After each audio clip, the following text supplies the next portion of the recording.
And good afternoon. Thanks, Matthew. Well, let's start with that COP28 summit going on in Dubai. There's been an early breakthrough. Delegates have agreed a new fund to help poor nations cope with costly climate disasters. Now, this is something developing nations have been demanding for years. It's now up to rich countries to pledge how much they'll give to the fund. All this, of course, comes against the backdrop of a UN report saying the world simply isn't acting fast enough to hit climate targets.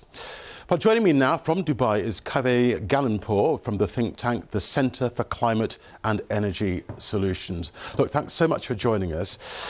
How big a deal is this climate damage fund?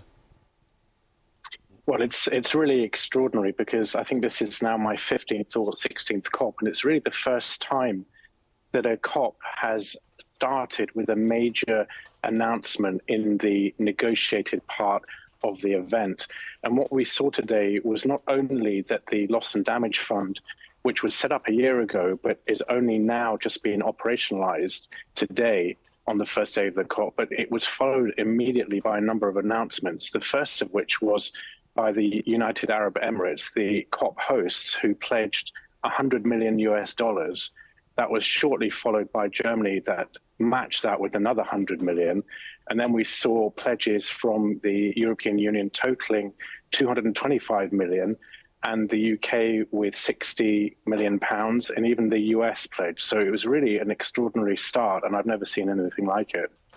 The devil, though, surely is in the detail. How do you define what is a climate-related disaster?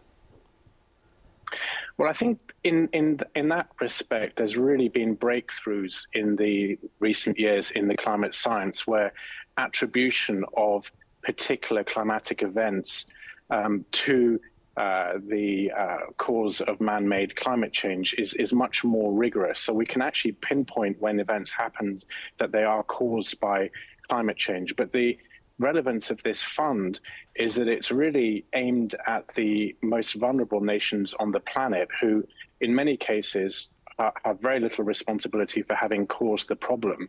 And they've been fighting for this for many years, arguably for 2 decades. So it's really amazing that we actually reached that agreement here. Even a year ago, I didn't think that this would be possible.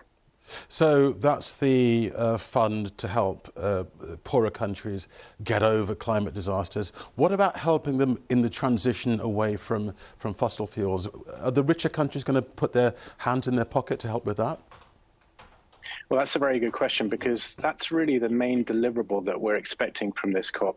Every 5 years under the Paris Agreement, countries are supposed to come together and take stock of the level of ambition achieved so far, and also to inform what the next round of ambition needs to be. And as part of that, there's a real expectation that we will see something on the energy transition. On the table is the notion of the world tripling renewable energy capacity by 2030, doubling energy efficiency by 2030, and also some sort of signal on the phase out or phase down of fossil fuels. And as part of that, it will be essential that that transition is both just and equitable. And again, this COP will need to do a lot of work in the next couple of weeks to make sure that that's the case. OK, Kaveh, let's leave it there. Thank you so much for joining us from COP28 in Dubai.